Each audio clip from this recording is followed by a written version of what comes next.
Olá, querido amigo, querida amiga, que a graça e a paz do nosso Senhor Jesus seja contigo. Hoje, a última lição do trimestre da Escola Sabatina. E você é o meu convidado e a minha convidada a estudarmos juntos nessa manhã de sábado a lição 13, que tem o tema O Descanso Supremo. Mas antes de começarmos essa lição, eu queria te perguntar, como é que está o estudo da lição? Será que você se comprometeu lá no início da lição a estudar todos os dias a lição da Escola Sabatina? Você se comprometeu, você cumpriu esse comprometimento? É muito importante que possamos sempre estar estudando a lição, esse alimento espiritual que Deus nos dá.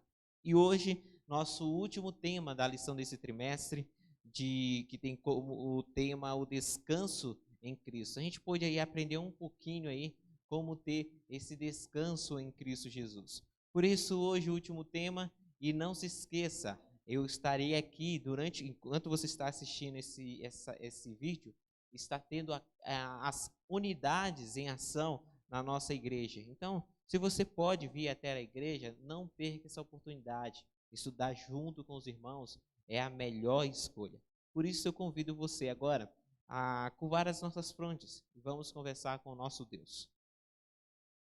Senhor, nosso Deus e nosso Pai, mais uma vez em Tua presença, Senhor, queremos te pedir que venha nos abençoar agora no estudo da lição da Escola Sabatina.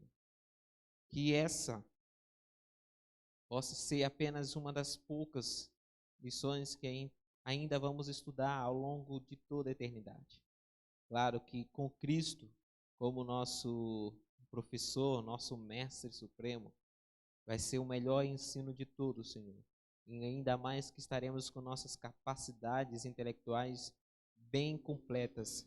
Por isso te pedimos agora, Senhor, que venha nos dar um pouquinho dessa palavra. Que o Senhor venha nos instruir, nos guiar e fortalecer a nossa fé. É o que te pedimos e agradecemos por amor de Jesus. Amém.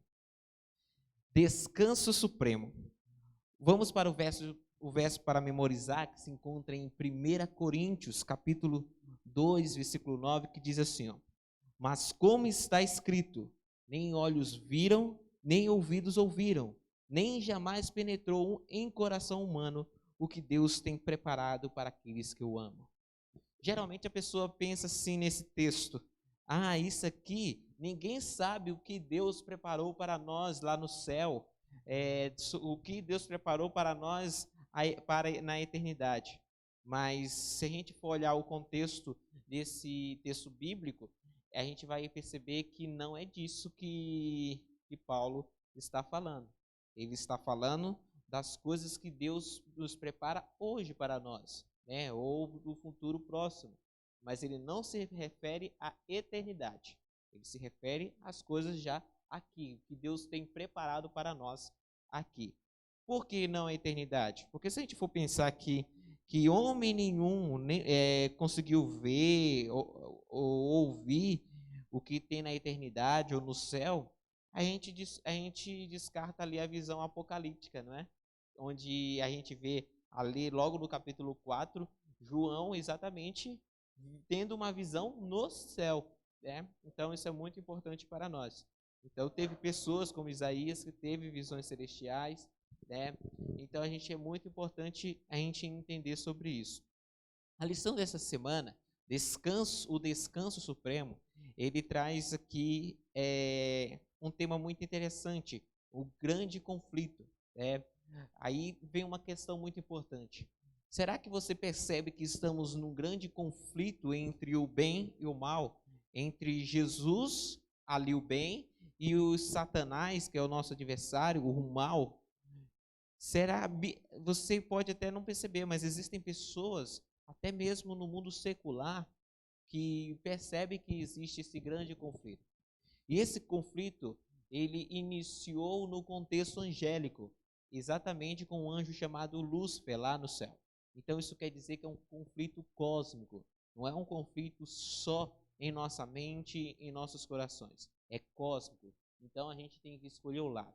Sempre existiu desde a fundação deste mundo, existiu essa divisão entre o bem e o mal. Por isso que Deus falou para Adão e Eva que não poderiam comer da árvore do conhecimento do bem e do mal, porque eles estariam pecando. Então, eles nem pecado estariam fazendo parte desse grande conflito aí. E é isso que nós vamos ver nessa semana. Qual é a nossa missão diante desse grande conflito? A gente vai ver alguns exemplos aqui, por exemplo, já no domingo, do apóstolo João. O apóstolo João, um discípulo, o apóstolo que mais viveu, né, aqui na terra, o apóstolo, o homem, um dos seguidores de Cristo ali, que viu a Cristo que mais viveu.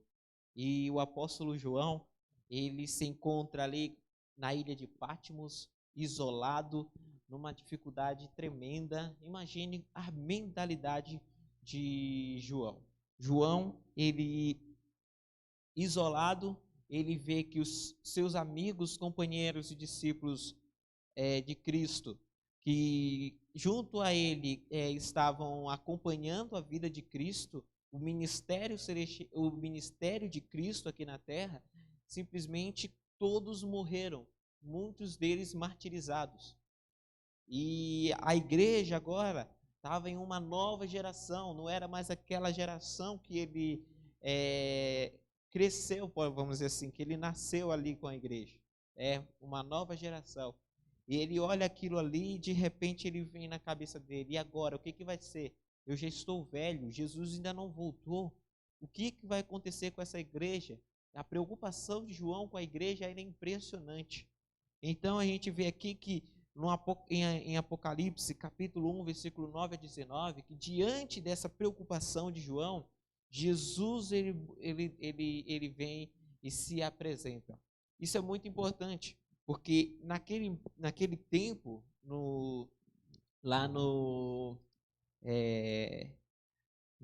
nos primeiros dias, vamos dizer assim, da igreja, a igreja primitiva, as pessoas tinham ali um líder, no caso João, como o último sobrevivente que viu Jesus aqui na terra. É muito importante isso. E conforme os outros discípulos de Cristo foram morrendo, e a preocupação de João começou a crescer. E ele ficou preocupado. Senhor, imagine a preocupação de João. Senhor, eu estou velho, eu estou morrendo. Como é que vai ser daqui para frente? Como é que vai ser a tua igreja daqui para frente? Eu sou o último aqui, eles precisam de mim.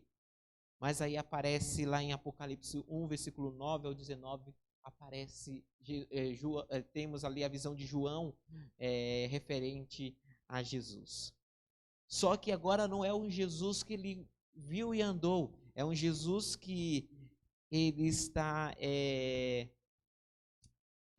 diferente, um Jesus poderoso, um Jesus assim, não que ele não fosse poderoso quando veio à terra, mas ele agora como sumo sacerdote, rei dos reis, uma imagem totalmente, porque quando João andou com Jesus, muitos dos ensinamentos de Jesus não eram captados assim pelos discípulos, então ele não entendia bem, mas agora ele olha Jesus, e quando ele tem a visão de Jesus ali em Apocalipse 1, versículo 9, ele olha aquilo ali e vê Jesus no meio de 7 candeeiros de ouro.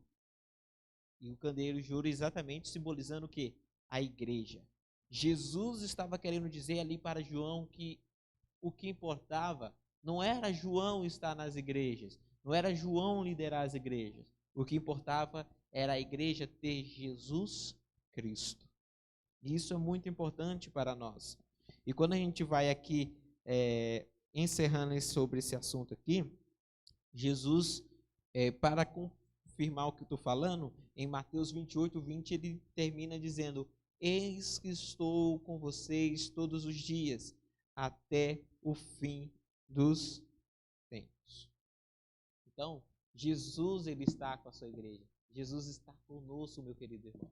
Então, a gente não precisa se apoiar em pastores, em líderes, nada disso. A gente só precisa se apoiar em uma pessoa, em Jesus Cristo, porque ele prometeu e ele está cumprindo. Ele está conosco. Mas antes, para que a gente entender um pouquinho sobre como é a nossa missão aqui na Terra em relação a esse grande conflito, a gente pode se perguntar assim, a gente sabe que tem esse grande conflito, João teve essa mesma preocupação, e aí, eu tenho que ficar de braços cruzados? Não é isso. Mas para isso a gente tem que entender todo o contexto, do que estamos passando hoje. E esse contexto a gente vê aqui na lição de segunda-feira, que tem como tema a contagem regressiva. E diz aqui que no Monte das Oliveiras, Jesus descreveu a história em linhas gerais ao responder às perguntas dos discípulos. Quando ele pergunta assim, diga-nos quando essas coisas vão acontecer? A primeira pergunta. E que sinal haverá da sua vinda? Segunda pergunta.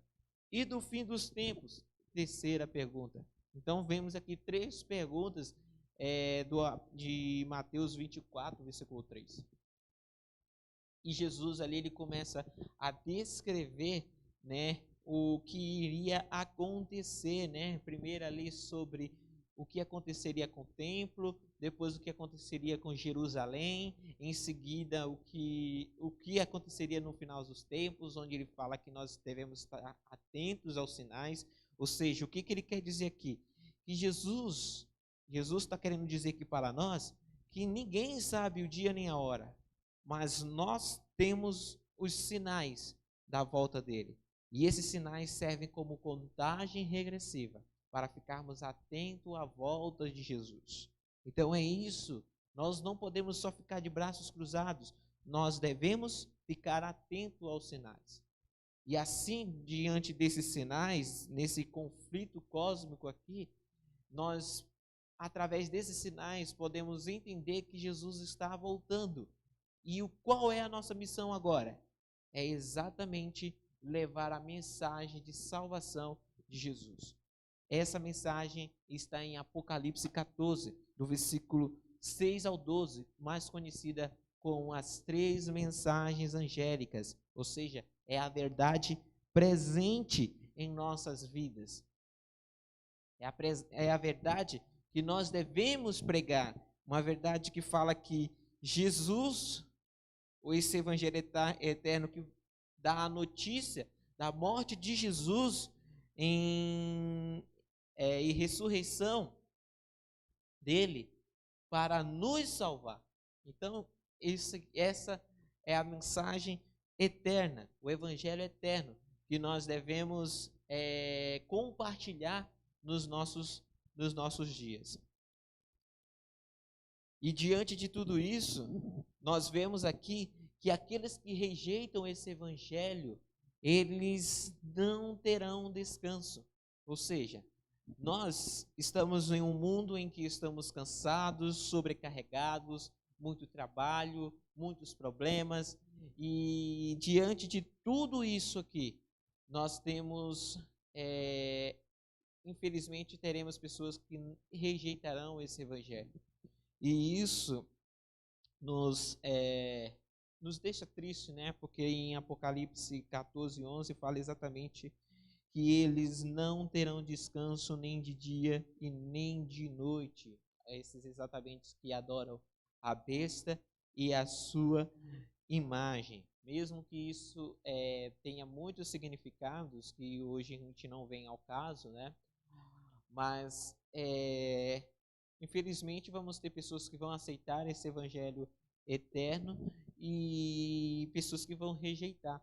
Isso significa o quê? Que não quer dizer que nós não devemos proclamar, porque quando a gente vê aqui no Evangelho Eterno de Apocalipse 14, as 3 mensagens angélicas aqui, ela denota exatamente uma mensagem urgente. Então nós temos a missão aí, nós somos comissionados a levar esse evangelho a outras pessoas. Mas mesmo assim, entra uma coisa muito importante. Quando a gente vai ali para Paulo ele diz ali em Tessalonicenses, que nos dias dele ele já acreditava que Jesus viria, aqueles dias. Assim como nós também acreditamos que Jesus virá em nossa geração. E eu acredito fielmente nisso, que assim como eu acabei de citar aqui sobre os sinais da volta de Cristo, elas revelam exatamente a volta de Jesus o mais rápido possível, não tem mais tempo para isso. Então, mas a gente olha assim também, todos os discípulos também acreditavam nisso, né? Todos os discípulos acreditavam, Ellen White acreditava que Jesus viria nos tempos dela, e muitos outros. E o que isso tem de lição para nós? Isso tem como lição exatamente que nós estamos preparados para a volta de Cristo, né? Uma igreja que não está preparada para a volta de Cristo é uma igreja morta, uma igreja morna, né? Às vezes a gente pensa assim, bobagens, né? Dizer, Jesus já não faz 50 anos que Jesus não vem. É agora que ele vem? Eu não acredito nisso. Meu irmão, eu acredito que Jesus vem na minha geração. Mas se ele não vier, eu vou reencontrá-lo mesmo assim, mesmo que eu venha a descansar. E é isso que fala na quarta-feira. Descanse em paz. Quando fala em descanso em paz, ele está se referindo exatamente ao que esse termo significa. Porque quando a gente vê lá em João 11:11, quando Jesus descreve ali a morte de Lázaro, ele descreve a morte de Lázaro como descanso. E a gente vê também Daniel descrevendo também morte como descanso, Paulo descrevendo morte como descanso. E o que isso significa? Bom, isso significa exatamente um sono inconsciente, ou seja, é um estado de inconsciência do ser humano. Ou seja, Jesus ele estava assemelhando ao quando a gente descansa, deita em nossa cama à noite para dormir um pouco, para descansar do nosso corpo. Naquele momento estamos em um estado de inconsciência, porque estamos dormindo, estamos descansando. E a mesma coisa Jesus se refere a esse descanso aqui. Ele fala aqui que ele irá ressuscitar tanto os justos quanto os ímpios. Infelizmente, os ímpios serão ressuscitados para o juízo executivo, onde todos sofrerão a segunda morte, a morte eterna. Essa sim nós devemos nos preocupar. Se Jesus não voltar em minha geração, eu devo ficar preocupado? Também não. Se preocupe em estar apegado a Jesus. É isso que Ele quer de mim, é isso que Ele quer de você. Jesus quer que mesmo que morramos em Cristo, para que possamos, na manhã da ressurreição, levantarmos os nossos túmulos e podermos irmos para Canaã celestial. Eu convido você, meu irmão, nessa manhã de sábado, a entregar a sua vida a Cristo. Não parcialmente, mas a sua vida por completo. Ser o seu trabalho, o trabalho para Cristo, ser a sua vida, suas redes sociais, sua família, sua casa, tudo tem que ser de Cristo. E eu convido você nesta manhã, porque Jesus tem bênçãos sem medidas. E quando a gente vê no mundo em que vivemos, sofremos por perdas de pessoas, amigos, entes queridos, familiares. Mas quando a gente vai aqui em Filipenses 4, versículo 4-6, Paulo diz: alegrem-se no Senhor. Não é para a gente se alegrar diante só das provações. Ele não diz aqui, alegrem-se nas provações. Quando você tiver algum problema, algumas provações, alegrem-se na provação. Não. Ele está falando que nós devemos nos alegrar no Senhor. É só hoje, é só amanhã? Não, é o tempo todo. Devemos nos alegrar no Senhor. Ou seja, não importa a situação atual, nem as provações que você vai passar, que está passando, alegre-se no Senhor. Não devemos ser igual aqui como a gente vê na lição, usando o exemplo do GPS ou do mapa aí que nós usamos no celular, e às vezes a gente fala, eu vou por esse caminho porque ele é melhor do que o caminho que o GPS está dizendo. Nós devemos ter cuidado ao tomar atalhos. E isso é muito importante para as nossas vidas. Aqui, bem no final de quinta-feira, fala assim, a vida é cheia de tensões, provações e lutas. Ninguém escapa dessas coisas. E da mesma forma, os discípulos de Jesus, inclusive o apóstolo Paulo, ele não escapou. Ele continuou também tendo suas provações, né, seus problemas, né? Então, qual é o objetivo de Paulo aqui, ao nos dizer que nós devemos nos alegrar do Senhor? Ele quer dizer que o Senhor está perto de nós, né? Ele está sempre ao nosso lado, próximo a nós, e que nós devemos, mesmo diante de tudo que nós estamos passando, suportar hoje, tudo em Cristo Jesus, né? E nós devemos nos alegrar porque recebemos em Cristo Jesus o descanso do nosso coração. É isso que a lição de todo esse trimestre vem nos ensinar. Porque diante de tudo isso que nós estamos passando, uma pandemia terrível que estamos passando, nós temos descanso em Cristo Jesus. Diante das perdas dos amigos, diante das perdas dos familiares, diante dos problemas familiares, dos problemas no trabalho, nós temos descanso em Cristo Jesus. E para encerrar essa lição, eu queria ler o que Ellen White, em Conselhos sobre Mordomia, página 350, ela diz para mim e para você. Abre aspas. Dentro de pouco tempo, Jesus virá para salvar seus filhos e dar-lhes o toque final da imortalidade. As sepulturas se abrirão e os mortos sairão vitoriosos, clamando: onde está, ó morte, a tua vitória? Onde está, ó morte, o teu aguilhão? Nossos queridos que dormem em Jesus sairão revestidos da imortalidade. Meu querido irmão, apegue-se à promessa do Evangelho eterno nos ensina da salvação em Cristo Jesus. Ele virá. E Ele virá para buscar a mim e a você. Por isso eu convido você agora a entregar a sua vida por completo a Jesus.